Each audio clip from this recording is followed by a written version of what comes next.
Let me ride in your big Cadillac. I can see the pearly gates where the This is Blaze Foley. Late Blaze Foley has a movie coming out about him, directed by Ethan Hawke, the Academy-nominated actor Ethan Hawke, who is here with us with the star of the movie, Ben Dickey. Good morning, guys. Welcome Good morning. to the How studio. do you do? Very good. So I'm a big fan of Texas, like Austin-based music. Big fan of. I probably a bunch of the guys who knew Blaze Foley, like Kinky Friedman and Sure. Townes Van Zandt, Yep. people like that. So, Ethan, how did this come to you? How were you familiar with Blaze Foley? Well, I guess, my dad took me to my first concert, Willie Nelson's 4th of July Picnic in 1976, and I was just fascinated with outlaw country ever since then, maybe as a way to be close to my father. But I'd started listening to the music over and over again and loving it. And about 15 or so years ago, Ben Dickey and I became friends, and he's from Arkansas, and he loves country music like I do, and we'd talk about John Prine or Guy Clark or Kinky Friedman or, Townes, obviously, and we'd enjoy that music.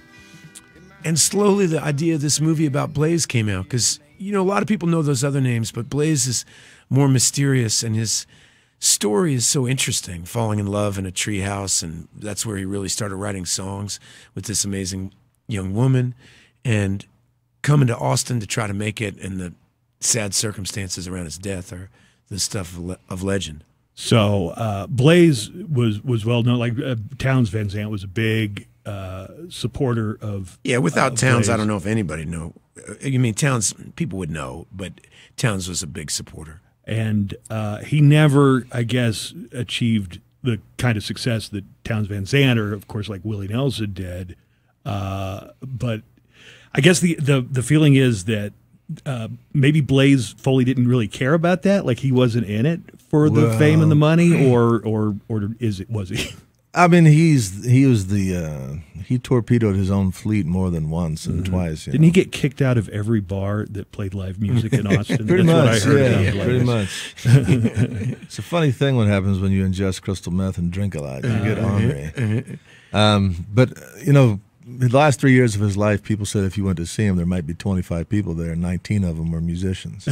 Because they saw the musicianship, they saw the songwriting skills, they saw the passion and the spirit. And, the Alston Outhouse is a place that Blaze recorded this legendary record that, really loomed mysteriously dormant through the 90s, and only a few people knew about it, and then it rose up. And there's a fellow called Chuck Lamb that runs the Austin Outhouse, and he was one of the only people that kept giving Blaze a chance. So we're lucky for that, and we're lucky that people around Blaze's life felt like his fire was hot enough to keep on torches. All right, so Ben, is this your first movie? Yes, sir. Had you acted before in anything before this? I took some drama classes in high school because if you did the spring play, you got out of class all year long. That's good thinking. Yeah, it was good thinking. Then they'd always try to put me in some medium-sized role, and that would always upset me. So when you met Ethan, were you a musician, or how did you meet, or how did that come about? Well, I was a musician, and our sweethearts are best friends. They go way back to second grade, and I thought, if we become friends, he'll probably put me in a movie in about 15 years. Yeah. So everything came out, No, but we fell in love over music, and we're both Southern people. We both, our parents were divorced. We did the ping pong thing in between our families, and we talked about our favorite Southern cafeterias to go to and Southern songs, and we fell in love with a lot of, Steve Martin was a big first, it's like, oh, I love you. You love Steve Martin as much as I do. Steve Martin from Waco. Yeah, that's right. When my father's from Palestine, Texas, which is about 48 miles from Waco, so sometimes you wonder. But yeah, we became friends, and we discovered Blaze. I knew who he was 20 years ago. I really came to know him through John Prine, and he and I happened to be together when that whole moment occurred, and I had a recording that my father had given me of about 6 Blaze songs, and we were up in Nova Scotia just loving it, listening to it, meditating on it, wondering how we never heard it before. And every time we saw each other after that, Blaze kind of always came up, And New Year's Eve of 2015, it came up pretty serious when Ethan got struck by some sort of mysterious lightning bolt and told me I should play Blaze in a movie. Well, it's not every actor could play Blaze. You got to have some musicianship, but you also got to be physically, big enough, I guess. Yeah. I know there are movie tricks and stuff, but Blaze Foley was a large he and man. I are big dudes. We're both from Arkansas, and we both spent time in Texas and both spent time in Georgia. There's a lot of weird coincidences. Where I live right now in Northwest Louisiana, I live about 110 miles from where Blaze was born. And I used to play basketball in Malvern, Arkansas, where he was born, and the high school that I imagine he might have lived near. I don't know. I'm not sure. And his family, that when he lived in San Antonio for a while, he lived in Fort Worth for a while, and there's connections. There's funny little connections. Mm-hmm.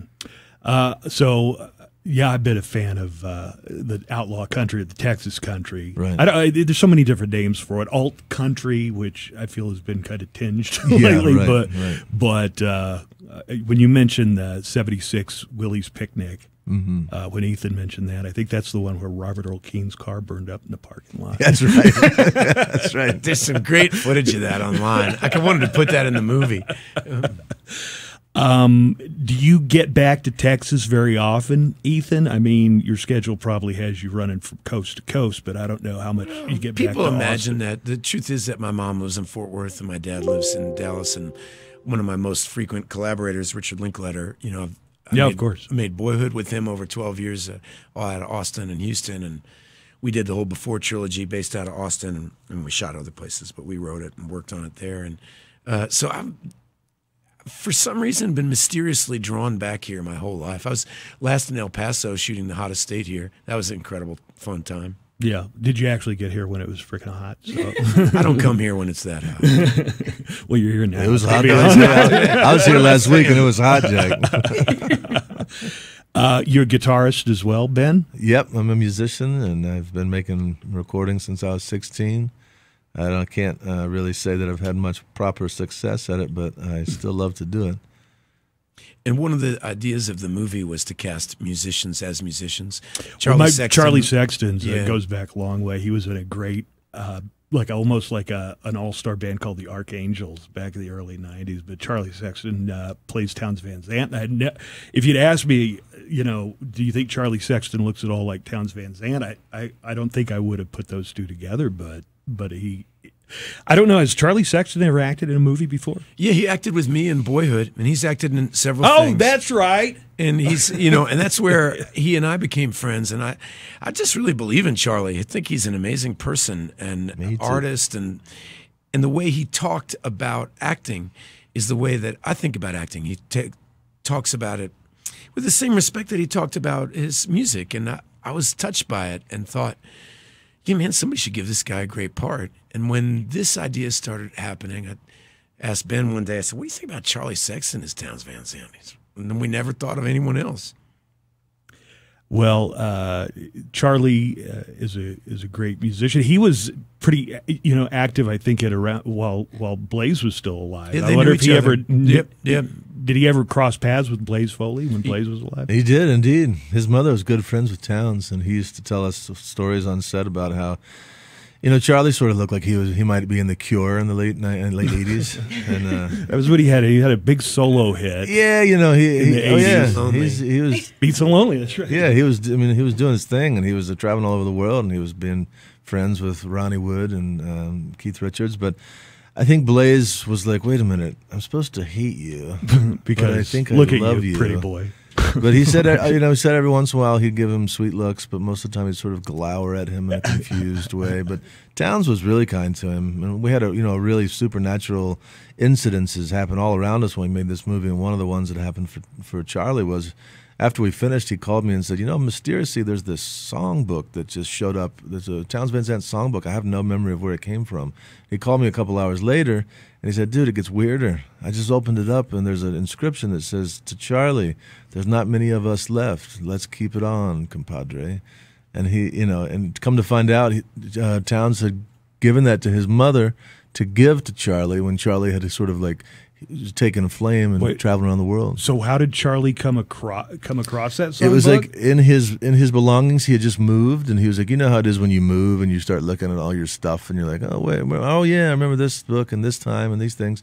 And he's like, wait a minute, here's this songbook. And he finally called his mother. He was actually on the phone with his mom when he found the inscription, and she was like, oh yeah, Towns really wanted you to have that. He really loved you, and it was psychedelic, man. It was a wild feeling for him. You wrote the script, Ethan, along with Blaze Foley. I've heard, I don't know if it's Blaze Foley's wife or, longtime girlfriend, but like the love of his life, right?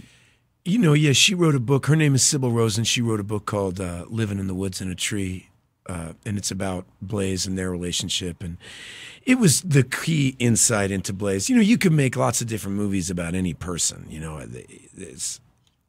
it's whose point of view are you looking at? And we're looking at Blaze from Sybil's point of view. They had a kind of amazing story of falling in love and living in a treehouse for a couple of years. And that's a song, by the way. That's a Blaze Foley song. Yeah, exactly. Yeah. I got a kinky little woman with crazy hair and big brown eyes and a faraway stare. People wouldn't think we'd made a pair. Oh, living in the woods in a tree. I guess one of the things that people were surprised by was it's such a big and kind of like intimidating. Like he would intimidate some pretty rough customers that would hang out in Texas bars, but that he would sing, and you had this, this beautiful voice coming out of this guy who looked like a Hell's Angel. Yeah. That's part of his magic, We're showing the movie tonight at the Alamo Draft House at 7, 8, and 9, and we're doing Q&As afterwards, too. I want to make sure everybody... I think the 7 and the 8 are sold out, but the 9, there's still tickets for. And I believe we have a pair of tickets we can give away, Oh, we too. do? Yes, all right. the Draft House has given us a pair of tickets. All right. So we can do that. If you want to win these and you're in Abilene, you just have to drive all day, but it might it might be worth it. It's funny, Mitch, because, my whole family's from Abilene. I wish we were showing the movie in Abilene. Abilene, prettiest town I've ever seen. Women that all treat you mean in Abilene, my Abilene. There you go, Abilene. We're kind of a big deal, Ethan. I don't know if you know this. We're on in Abilene and San Angelo. You and Ben got to play that one down. Oh, yeah, I'll get the guitar out. No, I think my favorite story from the movie, though, because when you read it just from Blaze's life, the pond guitar, because when you first read that, you go, oh my gosh, they dug him up? And it just kind of blows your mind at first. You think, how could you do that to a friend? But then when you see it transpire in the movie, when he's talking about it in that interview, I completely turned and did a 180, and I was like, yeah, I totally would have dug my friend up. like that makes complete sense to me now. But I mean, when you read it, and I think that's one of the great things about the movie is there's so many facets to Blaze's life, and you see every single one through those 3 timelines, because you see him in his darkest days. And then you also see him in falling in love. The most beautiful, when you sit there and look at the treehouse and just watching them living together and being. It almost makes you think, if they would have stayed in the treehouse, what could have been between the two of them. That's Adam and Eve, right? I mean, if we could have just stayed in the treehouse. Yeah. But we're all presented with that all the time. We have so many reasons to be happy every day. When the sun's coming up, the world's so beautiful. It's so hard to let yourself be happy and to also carry that happiness with you and fight against injustice and fight for other people. I mean, it's confusing life, but there is that, we all know that magic feeling of when things feel right. Right. Would you say that would be just your overall message you want people to get from this movie, or what would you want them to get from watching this and learning about Blaze? Recognize who Blaze Foley is. For one thing. I would imagine. One thing is to share the music for sure, but the movie in a lot of ways is about music and about the creation of music and about human creativity and love, and also darkness. You can't have one without the other, and so for me, I want the movie to work like a blues song. When you really listen to a great blues song and it just transports you, and you feel this grateful to be alive, and you feel the soul and how transient we all are, and how it makes, I don't know, that's what I want. But I also want people just to do whatever they want. Should I do a callback? Because earlier this week when we found out that, Ethan Hawke was coming by the studio, I just brought up, what are your favorite underrated Ethan Hawke movies? Because if you said what's your favorite Ethan Hawke movie, they're going to be Boyhood and the Training Day. It's going to come up. So we were just like, do you remember what I said? My favorite underrated. I just remember you wanted to do all Training Day quotes all day. Well, I could do that, but you gotta get sick of that after a while. You want to do that? Like caller number 10. What did I say? My favorite underrated Ethan Hawke movie. All right, and then we'll give away the 2 passes to the draft. Yeah, all right. Caller number 10, if you can tell me that. And I guess you're going to cousin Phil's like he's texting him right now. Yeah. So you get to come out to the 9 o'clock, and it shows Blaze, the new movie about Blaze Foley, and then the Q&A after the movie with Ben Dickey and Ethan Hawke. So caller number 10, the toll-free studio line is 844-305-6210, 844-305-6210. And I can't wait to find out what underrated movie it is. I think there's so many. You have a lot of underrated movies. I think so too. This isn't the correct answer, but I thought the first Purge was a really good movie. I mean, maybe it's not underrated because they made 3 more of it or whatever. 10-part series. But that's not the idea of Purge is kind of brilliant. I mean, the concept of that movie. It's also, when you think about it, it's like, what in the world could happen where they decided, you know what the best thing for the country would be? Just let people kill each other for one day. Sometimes it seems like it's getting that bad, isn't it? Yeah, I mean, that's what seems so prescient about that movie. It's like, imagine in the future when rich people don't care about poor people.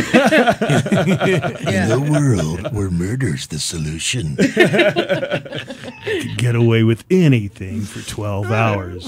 What you can't hurt a politician. That's like the one caveat. Politicians are completely off limits. All right.